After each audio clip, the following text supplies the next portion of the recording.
18 minutes after 8 o'clock, and joining us in studio this morning, Republican candidate for U.S. House of Representatives in the 1st Congressional District here in New Mexico. We have Michelle Garcia Holmes with us this morning. Good morning, ma'am. How you doing again? Good morning. Welcome back. Glad to have you back in town. And, of course, you've been back in for a couple days now. I know you had a meet and greet last night and kind of been out and about visiting with folks in Roswell, southeast New Mexico here. So how's your trip down south been with this time? Well, you know I always love coming to Roswell. Yeah. Some of my favorite restaurants are here, and some of my favorite people are here. You know, we've got some good representatives. Sure. You guys are blessed with a couple of good Republican state representatives, and I was visiting with them last night. Candy Ezell, Greg Nybert, former Representative Bob Woolley, and it was a great evening. And Representative Rebecca Dow. So it was a really great evening visiting with everybody, catching up, hearing what's going on in the community. I actually told Representative Nybert, you guys are pretty spoiled here. You actually, because of redistricting, y'all have 3 congresswomen that are going to be representing you when Yvette Harrell, myself, and Alexis Martinez-Johnson win in November. There you go. So you're one of the few counties that actually are going to have, 3 congresspeople in your community. That would be a change for us, certainly. And I was like, Greg, you need to see this as a positive. If I don't answer the phone right away, call Yvette. That's right. We just call on down the chain here. Call on down the chain, and imagine us all working together on an issue on the same page. How nice would that be? Roswell, that would be great. It's funny you mentioned that because I was just I had a conversation with Congresswoman Yvette Harrell last week on the phone, and she's up, of course, on Capitol Hill. Yes. Doing the session there. We're in session. And I think one of the things we talked about is she could sure use some help from you guys up there right now because she's on an island out there, and her and the other Republicans there, and they're at this point they're just sticking fingers in the holes in the dam there, trying to keep this thing together. And so they're waiting for the cavalry, which is you guys to come in here and help them out. And this is the thing, people, I just want people listening today, you know what, we need your vote. We need your vote. All 3 of us need Republicans to get out and vote. We need independents to vote for us. We need, any Democrats who, represent our values as well. Get out and vote for us. I think right now, the Biden administration and the current representative, Melanie Stansbury, they're out of touch. And Stansbury is in lockstep with Biden. She votes with the Biden administration. She's not voting for New Mexico, and she's not voting for New Mexico values. And in Yvette's district, we don't need a new congressperson. Yvette does a great job. She's a hard worker. I've known Yvette for years. We've campaigned alongside each other. She's a great, great lady. And so I can't wait to get together with her. I had a Facebook, the listeners will like this today. I had a Facebook post, and y'all have seen the Joe Biden, with the finger pointed, I did this. Yeah. So I had a picture of Yvette and then I had a picture of gas prices. Gasoline prices are out of control. Absolutely. Biden doesn't know what he's doing in that, respect. And then I had a picture of Biden pointing at the gas prices saying, I did this. And then Yvette and I are standing next to each other, and we said, we can fix this. So, if you want lower gas prices, sure. Hey, we need your vote. We need y'all to get out and vote. And this is the conversation Congresswoman Harrell and I had last week where where the part that I don't understand how the Democrats aren't touting this. And this is where if you look at the gas prices right now, you look at what's going on. Obviously, the gas prices, and this is where they're not telling you, this was in play before Russia walked into Ukraine at all. Yes. The moment he shut down that pipeline, he set the table for what we're doing right now. Exactly. And like, hate, love, whatever it is about President Trump, he made us basically energy efficient or self-sufficient, where we could rely on us and us only to dictate where our fuel comes from. Exactly. And Biden is torn that away, and that's why he's now hat in hand over in Saudi Arabia and these other places, I've seen another Photoshop with him with a gas can standing there, like. But that's why he's doing this. Yes. But here's my other point. Let's talk to the green people who need to say we need to stop drilling and all of this. But we all know that oil and gas impacts almost every single facet of your life. If you own something or use something that's plastic, yes, you're supporting oil and gas. Right. And let's face it, I get the all to the party. I'm that too. Let's bring them up. If we got cleaner, more efficient ways that are just as financially and viable as oil and gas, and let's talk about those kind of things. But we're not there. We're not even close to that. And let's face it, wherever we go, whether it's wind, solar, nuclear, whatever combination thereof we do, it's going to involve oil and gas to make those things happen. So my point has always been, so the green folks are saying, stop drilling all this, but it's okay if we go get oil from China and Saudi Arabia or wherever, Russia or wherever over there. And I'm not 1,000% certain, but I'm almost pretty certain that whatever regulations we have here are 10 times stronger than anything they're dealing with in the Middle East or Russia or China or anywhere else. So the gas is going to be needed regardless. Right. Why don't we get it from the people that are actually responsibly drilling it, not permitting it, producing as much gases and problems and all the things that our people are complaining about? And then, by the way, since we're doing it ourselves, we control the price, we control jobs, we control everything. Now we run our own thing. And by the way, we're doing it in a greener way as opposed to just getting good. This is the part that I don't know why Republicans aren't screaming at every rooftop saying, and Democrats are saying, why are we doing, if you want what you say you want, then why are you supporting that? And exactly. That's what I don't understand. It's so hypocritical, Mike. Yeah. You are spot on. It is so hypocritical. These other countries, they don't have the same regulations we do about pollution, about what's going out into the environment. We are so diligent here in the United States of America with our, efforts to protect the environment, our efforts to drill responsibly, our efforts to ensure that we're not hurting the environment. We're doing remediation at our drilling sites. I've watched for years. The United States of America, actually, we are the leaders at the forefront of making sure we're protecting our environment.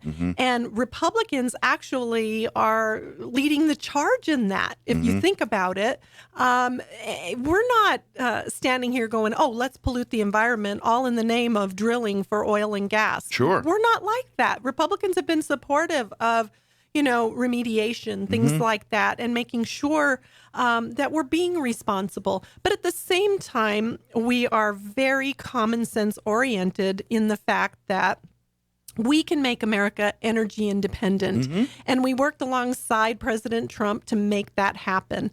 New Mexico was third in the nation to help make America energy independent. Why on earth would the Biden administration want to go to China or Venezuela or these other third world countries to drill for gas and oil if they really do truly have an environmental caring shred in their capacity there?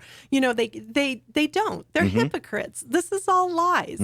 They like working collaboratively with countries they can control. Absolutely. With countries that will kick back monies to them. I mean, let's talk about Hunter Biden. Let's talk about the oil and gas that was sold to China. Sure. Hunter Biden's a criminal that should be in jail right now. Let's be realistic. I think Joe Biden actually has some things that the DOJ and the FBI should really be looking into in these realms. Why are they doing that? Why are they selling our New Mexico gas and oil to China? But, I want our oil back. I want it back. Exactly. Right? Because how much are we paying at the pump? Sure. This is ridiculous. They are corrupt. They are not conscientious of the environment. That is just a hypocritical stance, and they're lying to the American people. And this is really the crux in your career politician. When we talk about, and really Congress is the nest for that, because that's the one area where there's no term limits. Just about everywhere else, governors, there's term, number of limits you can run, but Congress people can be Congress people their whole lives, right, as long as they're physically able to, and someone keeps electing them. Well, I believe in smaller government and term limits. Yeah, I mean, we need to start moving in that direction. But that sets the table for more of that shenanigans. Like, right. When you got the Biden family who's been entrenched in, they're professional government politicians. That's right. their family. Nancy Pelosi. Yeah, same difference. All of these individuals have been in Congress for over 30 years. And 30 years. And I get it. We're all supposed to get richer as we get older and things, but not on the government dime. You know what I'm saying? And so someone that's not and so those are red flags, and those are things you need to ask yourself. And that's kind of the stuff you're talking about. These, why aren't we doing the things we just talked about? Because of these backdoor dealings and stuff they have with these countries. And it benefits them greater than it does America. Exactly. And that's the stuff we got to expose. And that's the stuff we got to bring to the forefront here. So at least American people can see what's going on out front and make an honest decision on, is that what you want, or do you want this? And, exactly. And you get an honest choice here instead of a tainted or presented choice that, let's face it, is not all that it appears to be. Right. And I was just on the radio mic on another radio station, and I was talking about career politicians, and we've got to stop electing these career politicians. Martin Heinrich, career politician, started as city council in Albuquerque, moved up to this congressional seat that I'm running for now, then moved up to Senate. He is mentoring my opponent, Melanie Stansberry, and they are in lockstep with all of these, Sierra Club, environmental, protection, and the good old boy network of New Mexico. Hypocrisy. Yeah. It's hypocrisy because they are career politicians, and we've got to get rid of career politicians. I'm a wife, I'm a mother, I'm a grandmother. You had a full career in law enforcement before you stepped in the political ring, too. Right. I had a full career in law enforcement, worked all my life, worked hard. I know what it's like to live paycheck to paycheck. They pay law enforcement a lot better now than they did when I first started. So, and I was needed the free donuts back then. Now, I got to buy my own. Exactly. And I raised, 5 kids. And it's like, I had to budget. And our government is not budgeting right now because they have this liberal socialist agenda. They want to be like some of these foreign countries. They've taken us to third world level. When you look at the deals that they're not addressing crime. They're not addressing homelessness. They're not addressing, opportunity. They're not fixing our education system. Come on, guys. Inflation's out of control. Our pocketbooks are empty. We're making decisions. Do I buy food this week? Do I put gas in the truck? What am I going to do? There's no baby formula on the shelves. How ridiculous is that? I mean, these are career politicians who have all of this experience, and they're not getting us to where we should be, right? So it's time to vote them out. Yeah. It's time to vote them out. What have you got to lose? Give these other candidates like me a try. I'll tell you, I know how to budget raising 5 kids. I know how to make a dollar go far, and I know how to unleash our oil and gas industry because this is ridiculous where we're at right now. Well, and the federal government's very much, do as I say, not as I do, because they reign hard on states to make sure they have a balanced budget, and states vice versa to the counties, municipalities, and things. Right. But who's the one entity that isn't checked on that and never have it? Is our federal government. Right. Washington, D.C. There's no one, the checks, because, and I kind of blame your career politicians and their, loyalties to party over country, where the checks and balances of the federal government have eroded very much, a huge proportion, I think, since my lifetime here. Yeah, I just think we've seen a steady erosion of that. And that's why these things fall through.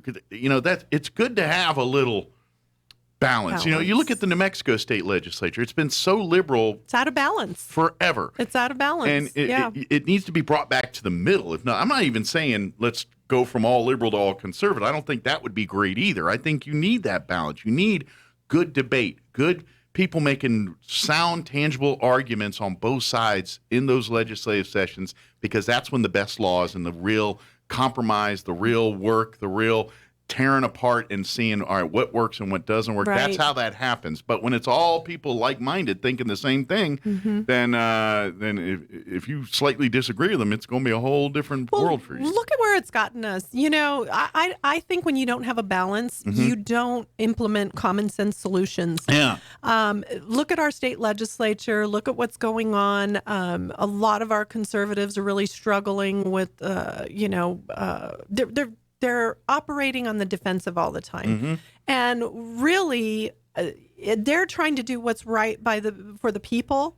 And then you've got the Democrats with this career politicians with an agenda that their agenda doesn't work. It doesn't work. It's real obvious it doesn't work. Look at what Joe Biden's doing at the national level. Kamala Harris hasn't even visited the border. I mean, come on. Well, and that's why you see approval ratings are all-time low. Right. I think people are starting to get this now. Yeah. It's like, all right, the shine's off the luster here. When are you going to promise all these things you promised us? And we're not seeing that, are we? No, we're not seeing them deliver. But all of a sudden, and I will also point this out. When they do something now, they're going to tell everybody and their uncle about it. If you like, I'm just a different race in general. But you've seen our governor in this part of the state quite a bit in the last month. When's the last time you saw our governor in this part of the state? It's an election year, Mike.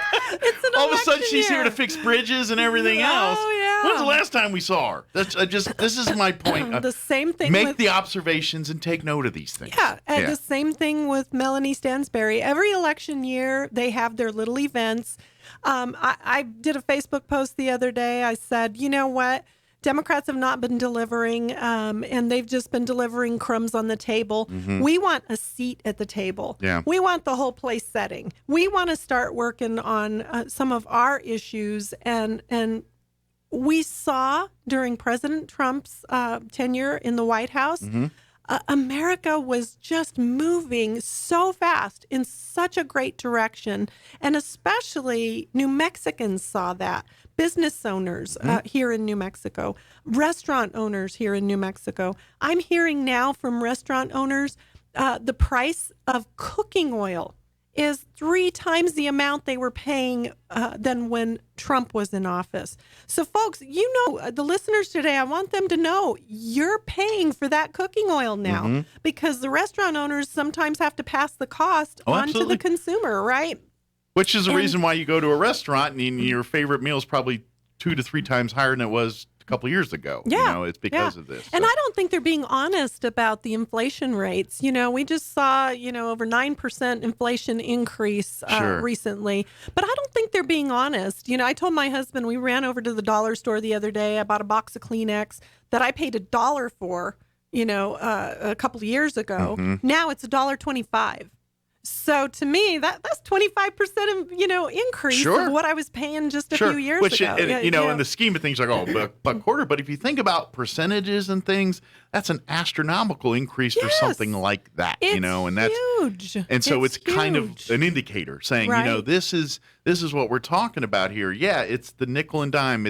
And this is the thing that I don't get why people don't understand is when we talk about changing these things or changing the ideology of a place, it's never, ever, ever going to be a big army marching in and saying, planting a flag and saying we're new now. Right. It's going to be what you're seeing today, slowly eroding, picking, taking away those things to a point where you're like, okay, well, and then 20 years down the road, guess what you got now? Nothing, because they took it all away. The perfect example is our education system. Look at where we're at in education in New Mexico. We're 51st if you count Washington, D.C. We're not even in the top 50 in 50 states. Right. We're 51st if you count Washington, D.C. Golly. I mean, that's the perfect example of what you're talking about. Look at what they've done with the education system here in New Mexico. It's been under Democratic control.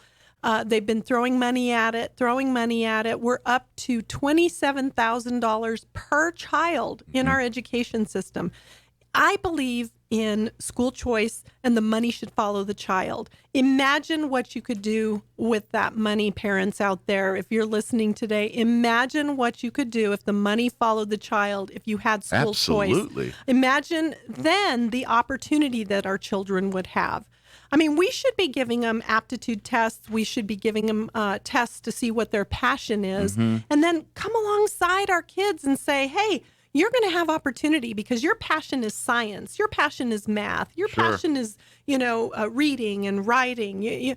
And get our kids moving in the direction where their passion is. Sure. And imagine their quality of life down the road, what their education would look like. Instead, what we're looking at is Democrats haven't delivered in the education arena in New Mexico. Our kids are failing. They're not graduating. They can't read and they can't write. Sure. I mean, this is egregious. We need to hold Democrats accountable, the Democrat elected accountable with our vote this year. We need to get after it, people, get after it and hold them accountable, because that, to me, is the most egregious thing we've got going on in our education system, is that they keep throwing money at it and we're seeing no progress. We're not seeing our kids graduate. And I really think it's my wife's an elementary school teacher. This is her 25th year teaching. You know firsthand, right? I kind of get the feeling that, like you said, they're throwing money at it, but the problem is how they're doing it, how they're teaching, how they're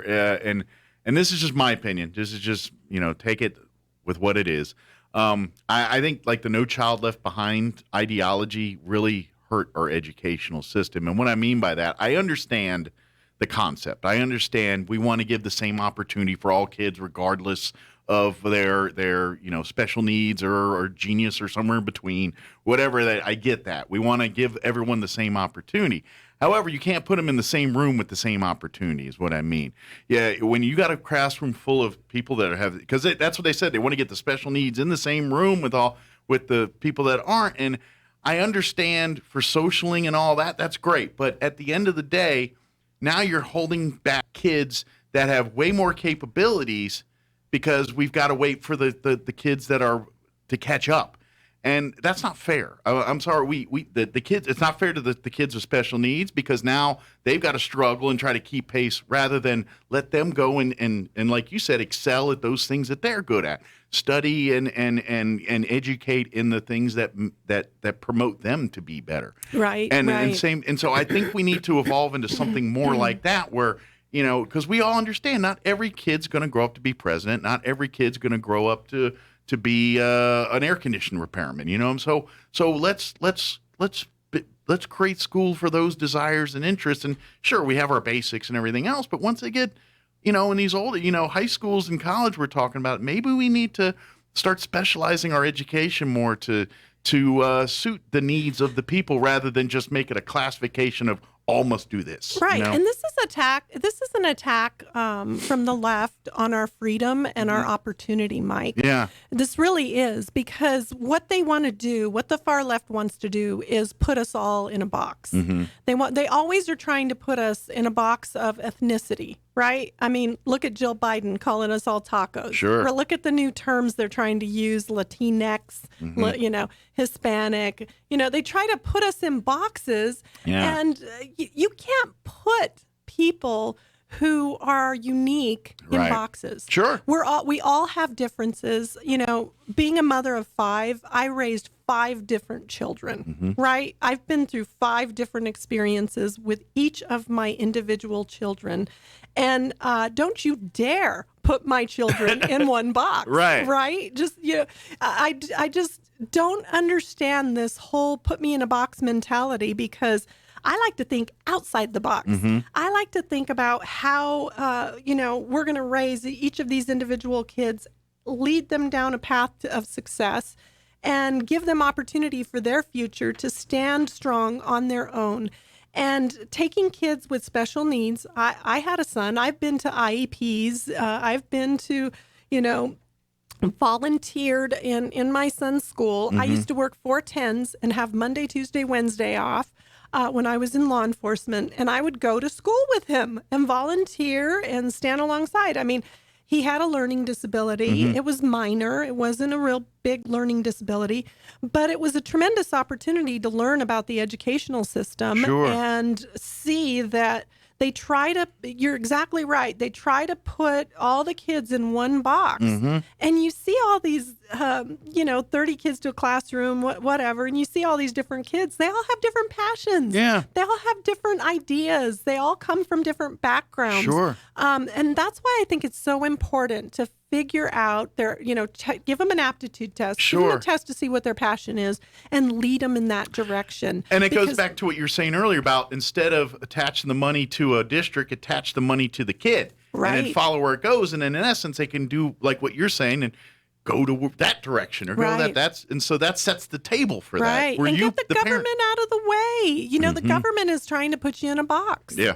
Absolutely. Get the government out of the way. And I think that's our big problem is we're trying to, it's like the fast food mentality of it. It's like we want to make it all the same and perfect every time. Yeah. But you can't do that with people. You can do it with hamburgers. You can't do it with people. And that's what we're talking about. Exactly. Here. Exactly. I always like doing this because you obviously are getting the tone about Albuquerque thing. I always like to kind of get the finger on the pulse of the rest of the state because we in Southeast New Mexico, we have our ways of thinking. We're a little bit different than other parts of the state. So I'm curious, what's the pulse of up north, Albuquerque, Santa Fe, these areas? What's what have you been seeing? Well, I love this district, and I really love running in this district because I get to come out here to Roswell, and you guys have your tourism, you have your ranchers, and it's a great part of New Mexico to come to and visit with. This district goes all the way to Rio Rancho. I have all of the city of Rio Rancho, and then it goes east all the way to Santa Rosa area. So it's such a diverse district. I have big cities. I have Albuquerque. I have the city of Rio Rancho. I don't have Santa Fe. The Santa Fe County that I have is in the East Mountain area, Edgewood, and that. Gotcha. So that's a blessing. It makes the district more conservative, and that's what makes this district more competitive now. I think we're pretty much at a dead heat when it comes to votes. Okay. If you look at election night in the primary, just as many Republicans came out as Democrats. Yeah. I think there were a handful of more of Democrats that came out as opposed to thousands of Democrats that usually would come out. Sure. So the district is more balanced now.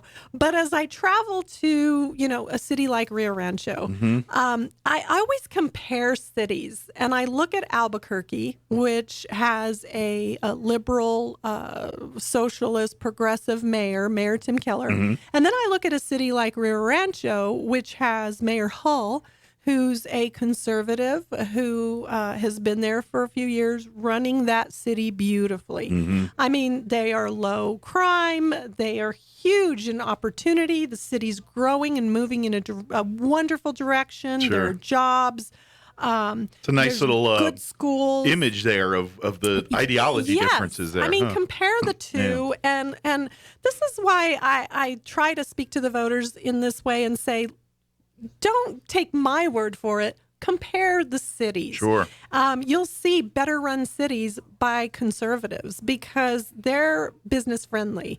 They don't want to regulate as much as, a mayor like Tim Keller. When you look at Tim Keller, what do we have? We're well on our way to have over 100 homicides this year because, I think they're like in the 60s. It's over 60 homicides in Albuquerque this year. You look at Rio Rancho, I don't think they've even had one homicide. And they're sister cities. They're right next to each other. So you're looking at a city that is not being well run by the liberal ideology. The homelessness in Albuquerque, that is a huge issue. Yeah. I think I can step in and help on that issue. We have a lot of federal grants that we can work alongside nonprofits and start tackling the homeless issue appropriately. We need to triage these people and figure out who they are. Sure. We need to identify these people, figure out who they are. When I was in law enforcement, we would look at the homeless population and we'd get dispatched to calls sometimes. A lot of the transients that come in and out of New Mexico are, they have warrants. Warrants for a robbery, warrants for rape. They're hiding out from other states. And they're hiding out here because we're homeless friendly. We're people who don't have a place to live. We're friendly to that population. I mean, Albuquerque, you drive through it now, there's just a bunch of tent cities, a bunch of encampments. It's it's not the Albuquerque I grew up Sure. in. And that's where I grew up. I Yeah. grew up on the west side of Albuquerque, and I just look at it and I just think, well, shame on you. Shame on you for not, taking care of people appropriately, giving people safe cities, giving people opportunity, Sure. Trying to drive down crime. Sure. And it's really shameful. I just saw Mayor Keller, at a Duke City Gladiator game. I don't know if you've ever been to an arena football game, but they are a blast. I have. It's been a few years. I grew up in Maryland, so I got to see some arena football back there. But it's pretty wild. I'm friendly with the other side. I don't have a problem, reaching across the aisle, saying hi. Well, that in essence, that's going to be your job here, is to do all of that. Yeah. Exactly. And I said, hey, Tim, how's it going? And he goes, crime and homelessness. And that's what he said. And I'm like, wow, wow. It's like, why don't you reach across the aisle? We can help you with that. Sure. Right? Well, and that's just it.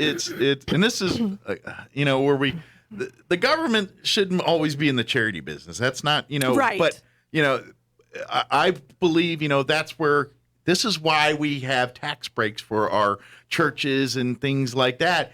The city, my opinion would be the city needs to step off, as far as government official, and then just do what they can to support your private entities in that region, whether it's churches or they have, like we have our homeless coalition, we have Harvest Ministries here, whether it's Roadrunner Food Bank or whatever. Right. Okay, take all that money you're throwing into these programs that are supposed to help and throw it into these private organizations that are actually out there doing the work. Exactly. And let them have, let's get them some actual funds that give them some real guns to do some difference there, and let the people that really want to go and help and have the heart and help them do that, where a government's just trying to put them on one place to another. Right. These folks are going in and finding jobs for them, finding them places to live. If they're having mental health or VA or any of those issues, going in and helping them navigate through that. A city should just support the people doing that as much as they can, and then let their hands off of it. Get government out of the way. Yeah. That's why I believe in smaller government. Get government out of the way. The people can do it better. Yeah. The nonprofits can do it better. They're in the thick of it. They're boots on the ground. Yeah. The government should support them, in my opinion, and say, you know what, as long as, examine the books and make sure the funding's good, but if it all is, then, instead of maybe even tax breaks, say, hey, we'll give you the tax breaks, but here is we were going to pay this company X amount of dollars to do this. We'll give it to you. The governments do this all the time. Your county, cities, they contract someone to do a job for them. So let's contract these people to help and clean up here. And I think New Mexico can be a better place if we have more of a balance in our legislative bodies. I really believe that we just haven't had balanced legislative bodies for years. And so that's why you have the ideology and the government that you have right now. Absolutely. So it's important. Your vote counts for something. Folks that are listening today, your vote counts for something, and it has consequences. And these are the consequences we're facing right now. So I hope that the voters in New Mexico start to see, hey, I think Republicans actually run governments better. Sure. And just like that image I just gave you with Albuquerque versus Rio Rancho. Proof's in the pudding right there. Yeah, the proof is in the pudding right there. And I'm excited to represent this district. I've been to every county. I've visited with people in every county. And I just want to hit the ground running and start working and helping ready to people. go. I'm ready to go. So we're running out of time here, but okay. if people want to get involved with the campaign directly, indirectly, of course, you can easily just type in Michelle Garcia Holmes on Facebook. The Facebook page will come up, or Google, and the website will come up. What's probably the best way you want to get people? Is it the way as I just said, or is there other ways too? Yeah, that's perfect. Just Google me. You'll hit on my website, my Facebook. My website's vote, like cast your vote, MGH, my initials, Michelle Garcia Holmes, votemgh.com. Okay. We're always open for donations because that's what these campaigns run on. Yeah, absolutely. I spend every penny that I get in donations to reach the voter, to get our message to the voter. And I'm sure your counterparts probably got a much bigger war chest, because that's generally the case here in the state of New Mexico. Well, you know what? This year, I think she's having a little trouble fundraising. She didn't really have a whole lot of money this last reporting cycle. Okay. But the DNC want to hold that seat. Sure. So more money will be coming. More money will be coming. Yeah. We actually are considered a viable seat this year because of redistricting. Our numbers are fantastic. So maybe the RNC will back you a little bit more than maybe they normally would here nationally. So the RNC is targeting all 3 districts: Yvette's district, my district, and Alexis's district, because they really want 5 seats back. And New Mexico, imagine putting us on the map in that way. Imagine what 2024 would look like, Mike. We could rock and roll into the presidency and also elect a conservative presidency in 2024. Yeah. So how much good government could that, because right now we got 2 very liberal senators. Right. And if we counter that with 3 conservative House members, I feel like that's a good government situation right there. The state is very well represented by all voices there, I think. We'll have some balance, or you know what? In 2024, watch out, Martin Heinrich, we're coming for you. Well, those terms do come up here in a couple of years. They do. If the right candidates go up against them, we could see quite a good election there. We just need change in New Mexico. Our people need relief. They need more money in their pocketbook, and that's what I'm running for. We've got to make New Mexico the land of opportunity, and we can. With all the resources we have, we can. Well, there's a lot of people fighting for their values out there. Let someone fight for your values out there. And right. And to be honest, I think most of the people listening here, at least, your values are more in line with what America's values are. Conservative values, and they work. Yeah. They work. They actually deliver to the people. Absolutely. Well, thank you, ma'am. We'll see you next time. Yeah, thanks, and, Mike. Are you doing anything else here in Roswell, or are you back up north here? We are. Today in Roswell, we're going to be at the Federation of Republican Women luncheon. Okay, for the luncheon here at 11:30. I'll be speaking at the luncheon. That's at the Convention and Civic Center. Yes. I'm not sure if you can get a meal and a ticket. I know you can go watch today, but if you want to eat, you might. Usually they have you RSVP. You had to make a reservation, but it's worth a call. Maybe we can get you in. Feel free to come by. We'll get you a chair. Yeah. Come and listen to what I have to say. Ask questions. I love to, Q&A. It's important you know who I am and what I want to do for you. Yeah. I'll also be in Ruidoso on Thursday. Okay. We're going to be at the Rancher's Steak and Seafood at 9 a.m. on Thursday in Ruidoso. Save me a steak. Yeah. A breakfast steak. I love seafood, but we are in New Mexico, so I'll stick with the steak.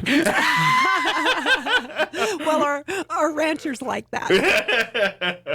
But and then of course, we come out to the Republican Federated Women's event here on at lunchtime today, because you can really, if you have questions for Michelle here, you want to talk one-on-one. That's a great. I mean, obviously not when she's speaking, but usually before and after you're sitting and meeting and talking with people. Yeah. So if you want to, shake hands and meet and talk, and this luncheon today will be a great opportunity to do that. So yes, definitely. Well, thank you, ma'am. As always, appreciate the visit. We'll see you here next time, and hopefully here come November we get Yvette Harrell some help in Congress. Yeah, we'll make a great team. There you go. Thank you, ma'am. We'll see you next time. Thank you, Mike. All right, it is 8:50.